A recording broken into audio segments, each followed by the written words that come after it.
तो कहानी शुरू होती है एक बहुत पुरानी हवेली से जहां पर पूजा चल रही है। इस पूजा के बीच में अचानक से एक भूत आता है जो कि अनफॉर्चुनेटली मंजुलिका होती है।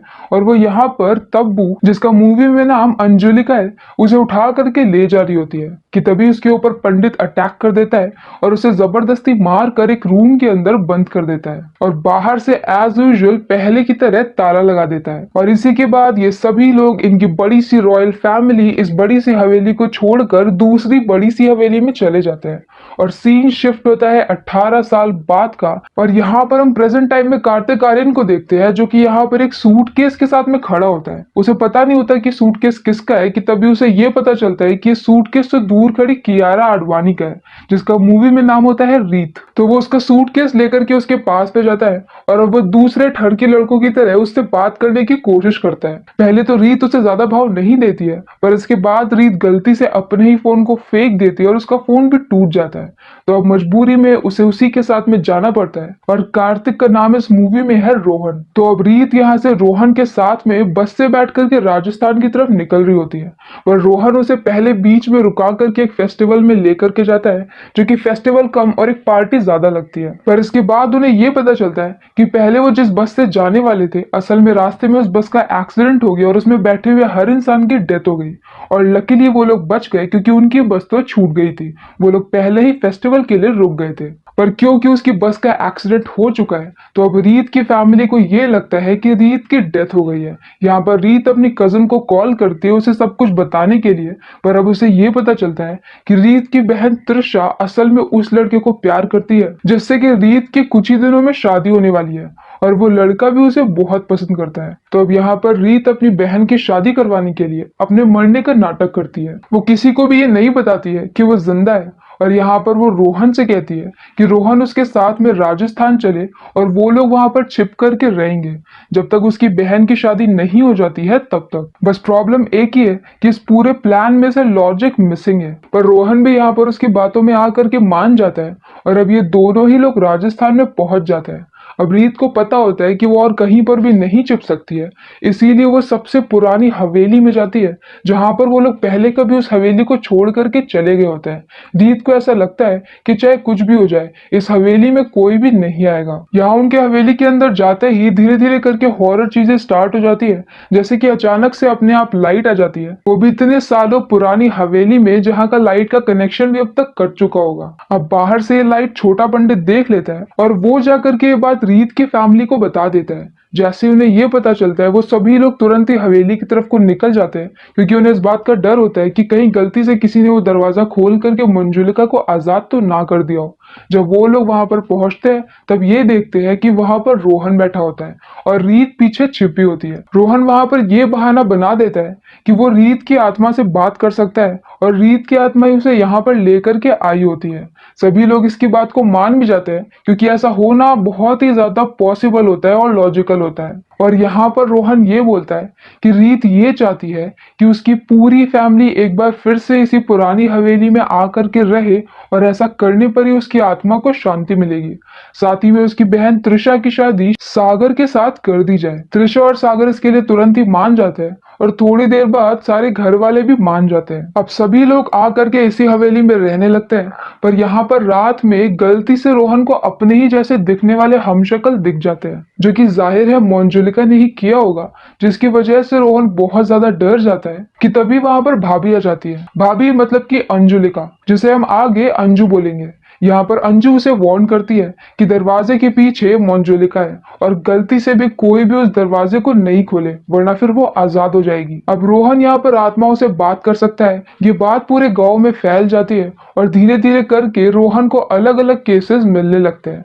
रोहन भी यहाँ पर गधों की तरह सारे केसेस सॉल्व करने लगता है और रोहन का नाम चेंज करके रूह बाबा रख दिया जाता है और वो पूरे गांव में काफी ज्यादा फेमस हो जाता है। पर यहाँ पर एक दूसरा पंडित भी होता है जिसकी वाइफ का और उसका रोहन की वजह से बिजनेस ठप हो चुका होता है। कोई भी उससे बात करने के लिए नहीं आ रहा होता है और इसी तरह से धीरे धीरे करके उसका गुस्सा रोहन के ऊपर बढ़ता जा रहा होता है। अब ऐसे ही एक दिन रीत की फैमिली में एक बच्चा होता है जो कि रीत को देख लेता है और वो ये बात जाकर के हर किसी को बता देता है। तो रोहन यहाँ पर ये कहता है कि बच्चे तो भगवान का रूप होते हैं, इसीलिए ऐसा हो सकता है कि उसने रीत की आत्मा को देख लिया हो और बाद में वो ले जा करके उसी बच्चे को धमकी देता है ताकि वो आगे से ये बात दोबारा कहीं भी नहीं बताए। पर अब यहाँ पर रोहन एक दो बार और हॉरर चीजें एक्सपीरियंस कर लेता है, जिसकी वजह से वो फाइनली ये सारी चीजें छोड़ करके भाग रहा होता है कि तभी वहां पर रीत उसे रोक लेती है। अब धीरे धीरे करके उसकी और रीत की केमिस्ट्री बन रही थी, तो औरत के चक्कर में वो यहीं पर ही रुक जाता है। ऐसे ही एक दिन रोहन और रीत के चाचा ये दोनों ही मिलकर के बियर पी रहे होते हैं कि तभी दोनों जोश जोश में दरवाजे को खोलने के लिए जाने लगते हैं कि तभी वो लोग त्रिशूल भी हटा देते हैं, लेकिन तब तक वहां पर पीछे से अंजू आ जाती है और उन्हें रोक लेती है। और अब वो फाइनली उन्हें मंजुलिका की बैक स्टोरी सुनाती है और पूरा सीन शिफ्ट हो जाता है पास्ट में। इस गांव में एक बंगाली फैमिली आती है जिसके दो बच्चे होते हैं, अंजुलिका और मंजुलिका।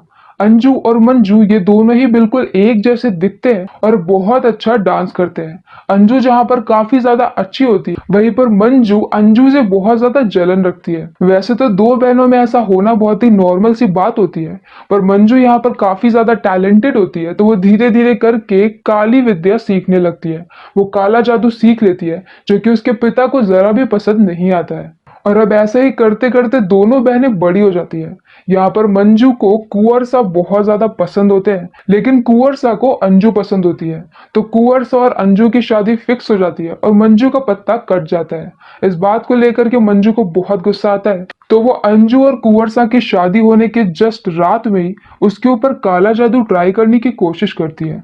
पर ये करते हुए उसके पिता उसे देख लेते हैं, तो मंजू गुस्से में आकर के उन्हें भी मार देती है। और अब सीन शिफ्ट होता है अंजू की तरफ, जो कि अपने बेड पर ही लेटी होती है कि तभी उसके ऊपर मंजू अटैक करती है। कुंवर सा उसे पकड़ लेते हैं, तो वो कुंवर सा के ऊपर भी अटैक कर देती है। अब मंजू के हाथों से अपने हस्बैंड को बचाने के लिए अंजू उसे चाकू मार देती है और मंजू की वहीं पर डेथ हो जाती है। लेकिन डेथ के बाद भी मंजोलिका भूत बन करके वापस आती है और कुंवर सा को धक्का देकर के गिरा देती है, जिसकी वजह से वो लाइफ टाइम पैरालाइज हो जाते हैं। और इसके कुछ वक्त बाद ही मंजुलिका को जबरदस्ती एक रूम में बंद कर दिया जाता है और बाहर से ताला मार दिया जाता है। और अब अगर प्रेजेंट टाइम में इस दरवाजे को खोल दिया गया तो फिर मंजुलिका वापस से आजाद हो जाएगी और हर किसी को मार देगी। इनफैक्ट यहाँ पर रूम के अंदर बंद होने के बाद भी उसने रीत की फैमिली के कई सारे लोगों को मार दिया होता है। तो अब ये सारी स्टोरी जानने के बाद में रोहन और भी ज्यादा डर जाता है और दरवाजा खोलने से मना कर देता है। पर अब यहाँ पर छोटा पंडित रीत को देख लेता है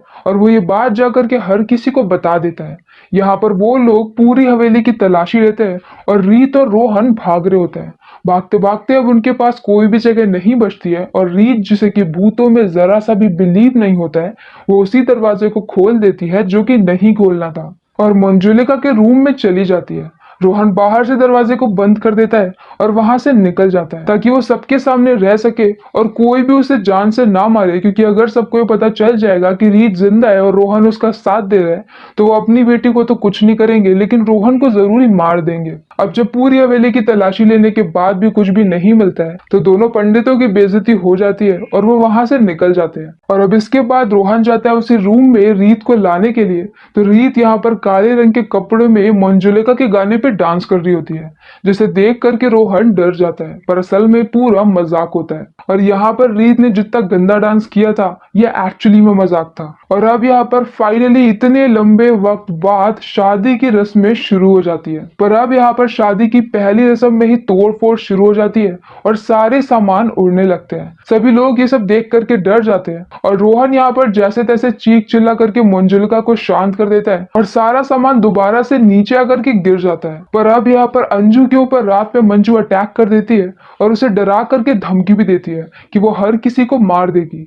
और इसके बाद यहाँ पर अंजू को समझ में आ जाता है कि मंजुलिका बाहर निकल चुकी है और वो ये भी समझ जाती है कि रीत भी जिंदा है। इस बारे में वो रोहन से बात करती है और अब रीत यहाँ पर सामने आकर के सब कुछ बता देती है। सारी बातें जानने के बाद ये तीनों लोग एक बाबा के पास में जाते हैं, जो कि उन्हें ये बोलते हैं कि वो रात भर मंत्रों का जाप करेंगे और चंद्र ग्रहण की रात में वो भूत को वापस से पकड़ करके उसी कमरे में बंद कर देंगे, क्योंकि उस दिन वो सबसे ज्यादा कमजोर रहेगी। पर अब यहाँ पर रात में उस बाबा के ऊपर मंजुलिका अटैक कर देती है और उसके सभी साथियों को मार देती है। मंजुलिका रोहन के ऊपर अटैक करती है और सीन यहीं पर कट हो जाता है। नेक्स्ट सीन में हम रोहन को घर पे देखते हैं जहां पर वो पॉजेस स्टेट में होता है और उसके अंदर मंजुलिका आ चुकी होती है। वो यहाँ पर एक ठीक ठाक सा डांस करता है और उसके बैकग्राउंड में अरिजीत सिंह का मस्त सा सॉन्ग चल रहा होता है। अब यहाँ पर पॉजेस रोहन एक एक करके हर किसी की पिटाई कर रहा होता है और ऐसे ही मारते मारते जब वो अंजुलिका के पास में जाता है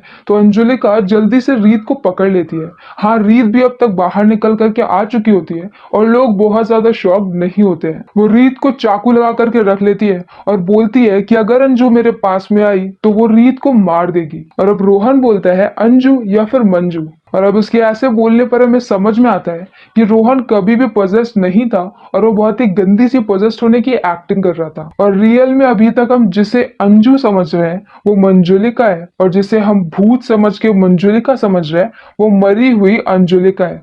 इसी के साथ ये कहानी एक बार फिर से पास्ट में शिफ्ट होती है जहां पर हमें वही रात दिखाई जाती है जब मंजू ने अपने पिता को मार दिया था। उसे मारने के बाद वो अंजू को अपने वश में कर लेती है अपने काले जादू की मदद से और उसके बाद वो अंजू को अपने पास में लेकर के आती है। यहाँ पर वो दोनों ही अपना गेटअप बदल लेते हैं और अब उन दोनों की अदला बदली हो जाती है।